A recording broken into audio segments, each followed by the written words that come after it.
When I was growing up and seeing the world around me, I realized who I wanted to be. Even though people have hurt me in the past, I didn't want to put that same energy into the world. I wanted to create a different energy. I wanted to help people. In Alex's family, there were no boundaries between parent and child. Ever since she was a little girl, she took up the role as mother for her 5 younger brothers. The mental and emotional trauma from years of enmeshment only got worse once it became homeless. I always had to be in charge. I always had to help and raise my brothers. I changed their diapers, I fed them, I clothed them, and we were homeless and living in our van. It really, really sucked, and it sucked because we couldn't take showers. You don't have any way to keep up with your hygiene. So that's whenever my parents had to pull us out of school. One day, Alex's parents were caught panhandling by the police and taken to jail. Soon, Child Protective Services were called to investigate the living conditions the children were residing in and determined it was best to place them in foster care. Alex and just 3 of her brothers then found themselves in a temporary group home separated from the rest of the family.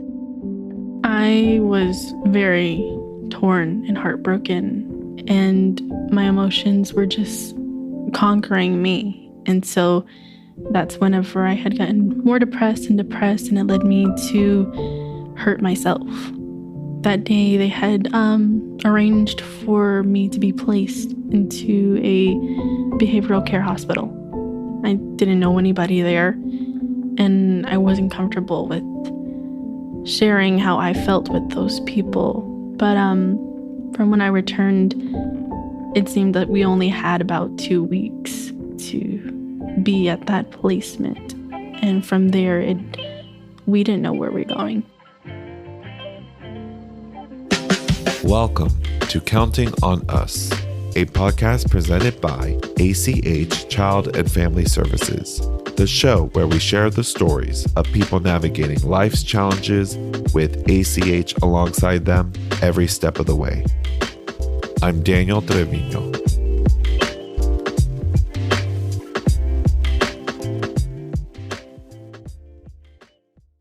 All youth want connection, but when their support network deteriorates, they may not know how to develop a healthy relationship. Given their life experiences, youth in care are 4 times more likely to consider or attempt suicide due to feeling alone. Indeed, these young adults are not only coping with past trauma, but continue to face ongoing rejection and abandonment within the system, making it increasingly difficult for them to trust and allow others into their lives. After Alex returned from her hospital stay, her brothers were placed in various foster homes, while she found herself at ACH's Morris program. With the change came further uncertainty, stress, and anxiety. When I first arrived, I felt very lost. I was afraid of being away from my brothers, and also just afraid of what was going to happen. I just had a lot of worries. Not a lot of trust there, just because we were complete strangers. So she was really closed off, didn't talk much. Honestly, she could go days without saying much at all. So it's like we were trying to engage and trying to make a connection, but we were just grasping at straws, and she's like, nope, that's not it. When Alex first arrived, Marcos Wiggins was the program supervisor for ACH's Morris program. Morris provides a safe and nurturing home to a small group of 6 to 8 teenagers starting from 14 years old, while they receive therapy, help in academic achievement, and support transitioning into independent living. At that time, I was very, very, very closed off into myself. Like I didn't have a voice, or like I didn't even know how to use it. What we like to call that in trauma-informed care world is kids not having that self-efficacy, as in like they don't feel like if they did speak up, people would actually listen and hear them out. And that's a common thing with a lot of teenagers. It's like, no one here is going to listen to me, or, all these adults, all they do is whatever they want to do and not actually listen to us kids. I wanted to tell them like, hey, I'm not used to this, so you got to give me some time. I had basically like trust issues, and I just didn't know who I could turn to, and I never really was able to open up growing up. Like with my parents, they didn't really learn anything about me until I reached 20. And so that was the struggle, just trying to get all these emotions out of me. And the cool thing about Moores is we're seeing these kids every day for months and months and months. So we really have to work hand in hand with the counselor on like, what are y'all working at in session so we can keep that up. The biggest things that they were working on then was her speaking up for herself.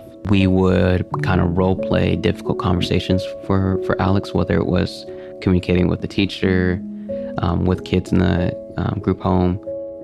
Those exercises helped me because they were kind of like sentence forming for me. They basically were like an instruction to get me to go to where I can lead myself to be able to open up. While Alex continued working on her therapeutic goals, she also enrolled back into a local high school near the Moores home. The obstacles that she would face in order to graduate at times felt insurmountable. My parents had always told me, school is important, and I took that very seriously. I always tried to make sure I had good grades, but my past with being homeless had definitely brought the education back, and it was just overwhelming because I had to try to do a lot of catching up, and that was the hardest part. Sometimes she'd go to counseling appointments and go over the devising of how long this is going to take and what courses you need to take. And she'd come home and be like, I don't know if I can do this. This is not something I want to do. Not a lot of kids would raise their hand and say, yes, I'd like to graduate at 19 and a half years old, 20 years old. They had always tried to ask me at the end of the day, whenever I came back from school, like, how are you? How are you feeling? And, if there's anything you need, just tell us. Morris Youth Care Specialist Brianna Elder recalls one night when several staff members teamed up to help Alex on a particularly challenging assignment. It was like 9 o'clock at night. The shift should be ending. Alex should be going to bed. Marcus should have been gone long ago. And we're all with her working on some kind of science experiment with a battery and a paperclip or something. And I just remember we all took turns trying oh, maybe if you do it this way or hold it this way. We're trying to figure out how we could get the electricity, to pass through so the light bulb could light. But it never light up. But it was just funny because they're trying so hard to help me to get this to work. And I think through those hard moments with the youth, like Alex, it builds the relationship. Alex knows that, even though it's something small like homework help, I had 4 staff who were all with me, who cared enough about me to care how I'm going to do in my science class. And I think that's something that a lot of our kids haven't had. It definitely gave me insight because, attention was never something I received growing up. I just didn't know how good of a feeling it brought to me that there's these people that actually care about me and they want to help me. After many more late nights doing homework, all of Alex's hard work and determination pushed her over the finish line, and it was time to graduate. I remember it because everybody was being rowdy that day, and they're like, come on, get ready, we have to get to Alex's graduation. Everyone at the Morris house. Yeah, that was living there at the moment. So to celebrate my graduation, of course, was Morris staff and the kids and my parents. And what was it like to have your parents there to see you graduate? It was really, really good.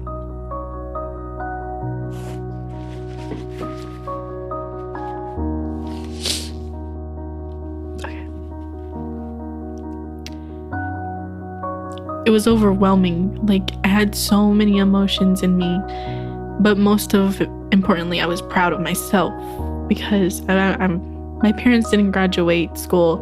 My dad, he had to start working since he was 7 years old. So that's as far as he only had elementary education. And my mom, she became a mom early on. So they were very proud of me to see me go on and graduate, and me being the first graduate of the family. So that just really, it made me feel proud for them and for me and what I was able to accomplish. Following graduation, Alex continued staying in the Morris program a while longer. She got her first job, learned new life skills, and she started to build deep connections with Morris staff and clients, including becoming best friends with her roommate. Yes, we actually connected the first time I met her. Me and her, we had always been so close, and we shared things with each other. We knew everything about each other. But when the rift happened and we fell apart and we weren't friends anymore, I felt betrayed and sad and lonely all over again. And that had caused me to harm myself again. We'll be right back. Hi, it's Dr. Wayne Carson from ACH Child and Family Services. I hope you're enjoying the podcast. Here at ACH, we know that the community is counting on us to get it right. So for over 100 years, ACH has remained true to our mission of protecting children and preserving families. Follow us on social media or visit our website, achservices.org, to learn more about what we do, how to get involved, or if you'd like to support us. Now, back to the show. Alex's relationship with her best friend was crumbling. Having just come from a place where she felt so alone, losing her closest confidant caused Alex to fall back into the old pattern of harming herself, threatening all of the progress she had made up until that point. So when the friendship had fallen through and I was at my lowest point, I knew where this was going already. And so that's when I came to staff and told them, like, hey, this is how I'm feeling. And I think the right option for me to do is to be put into the behavioral care hospital. I know by that point you had been practicing how to communicate your needs with Morris staff, but was it still difficult for you sharing how you were feeling? At first, it was just like normal, like starting a conversation with somebody. But then that's whenever I realized, and I was like, oh my God, I'm actually telling them how am I feeling? Wow. In the past, if I had experienced this situation without the tools that I was given, I would definitely be a mess. When you were in the hospital, did you stay in contact with anyone from ACH? Yes, I remember like this one time, me and a staff, her name is Caitlin, she had come and she had played cards with me, and that had definitely made me feel better because it was like, even though I'm in this situation, I'm in the hospital again, it felt like I wasn't alone through it. I wanted to make it a point that one, she's not forgotten. And I know, man, just any child who enters the system, there is some lack of care that has occurred in their life. And I never wanted, while she was in our care, for her to feel that way. So I wanted her to see that even in the hard and even in a decision that was tough, her people will show up. At that time, Caitlin Smith was a youth care specialist at Morris. Later, she switched over to ACH's behavioral care program.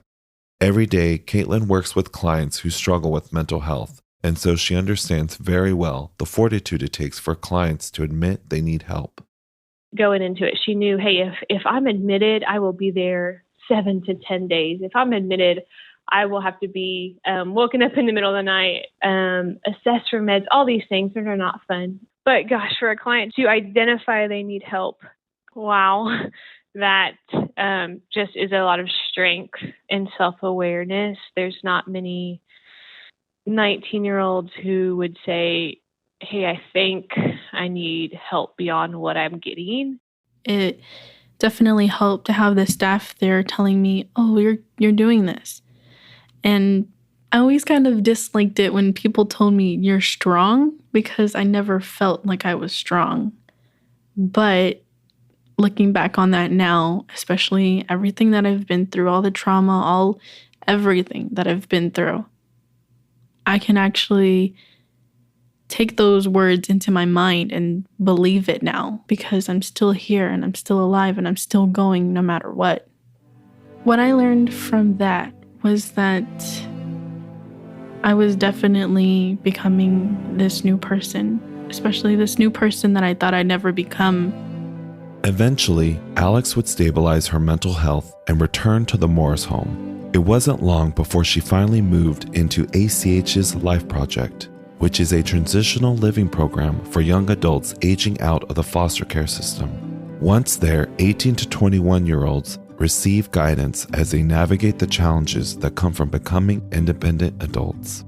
For Alex, the experience of purchasing her first car proved to be a lesson in boundaries. I had the money for the car and I paid for the car, but I didn't get the car.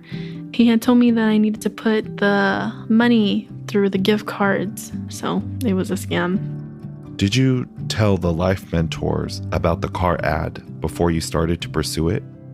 Yes, they were saying they're like, just be very, very careful, ask them for this type of information, like the VIN and everything.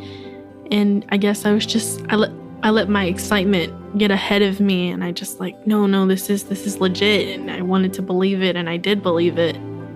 Cassie Morgan, Life Project mentor, explains the approach staff take when coaching young adults through difficult real-world decisions.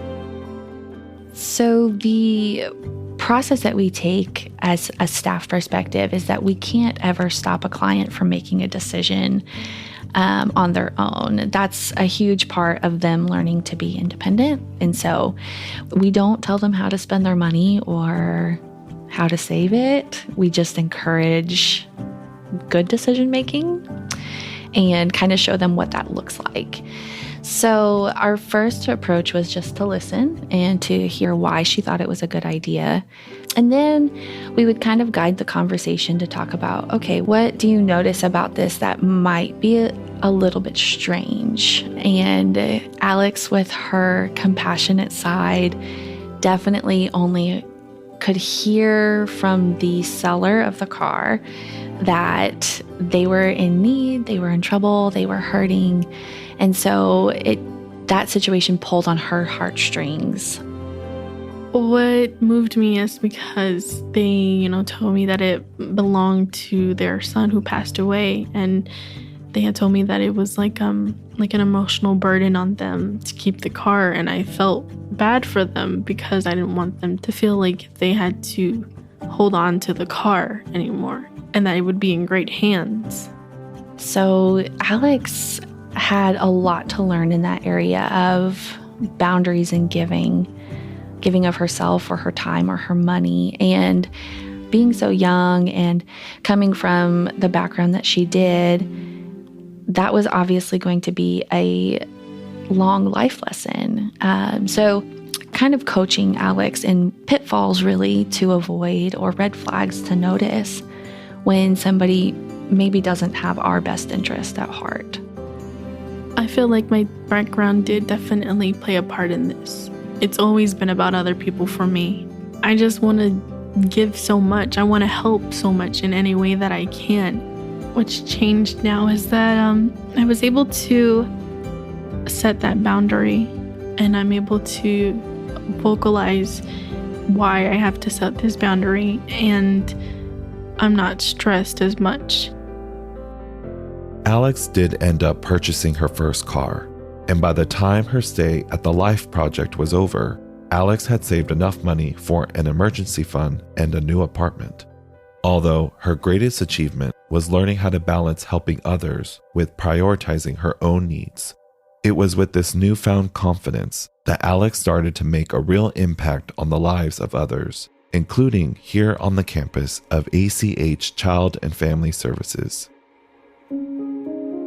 I remember Cassie talking to me, and we were just coming up with ideas on what should we do during the pandemic. And, they thought about the garden over there and how it's been abandoned. and no one really attends to it. And we were sad to see it like that, so we wanted to change it.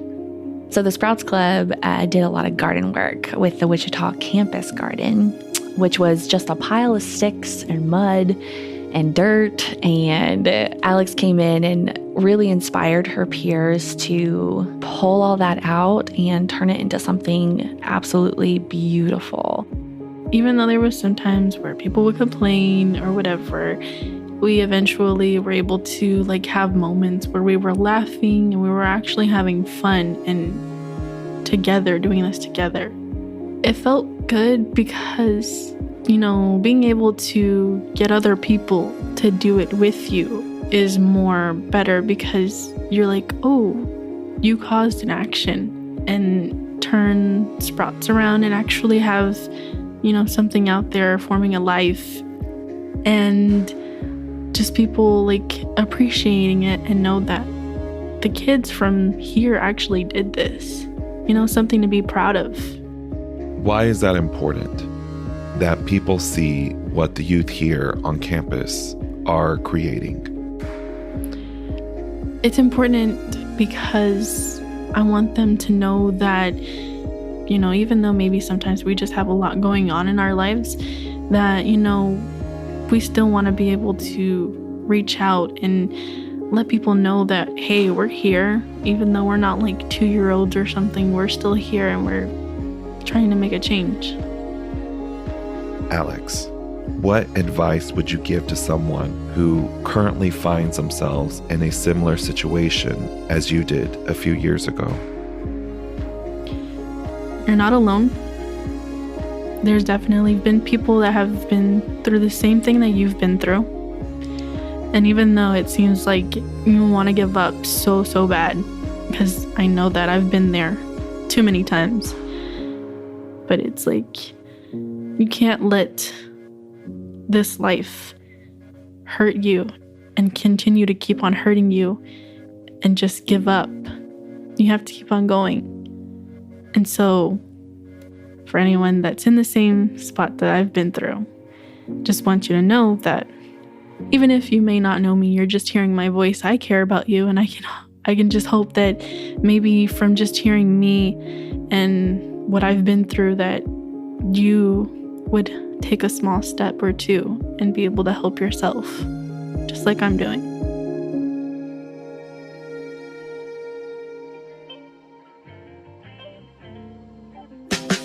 Thank you, Alex, for sharing your story of resilience. If you feel inspired and would like to support ACH in its mission to protect children and preserve families, then you can donate now at achservices.org, or you can find the link in the show notes. Also, if you like this episode, please share it with a friend, follow us, or write a review. It makes a huge difference. Counting on Us is a podcast presented by ACH Child and Family Services, written, edited, and produced by Daniel Treviño. Special thanks to ACH staff Marcos Wiggins, Brianna Elder, Caitlin Smith, and Cassie Morgan. Mixing by Panoramic Sound. Thanks for listening.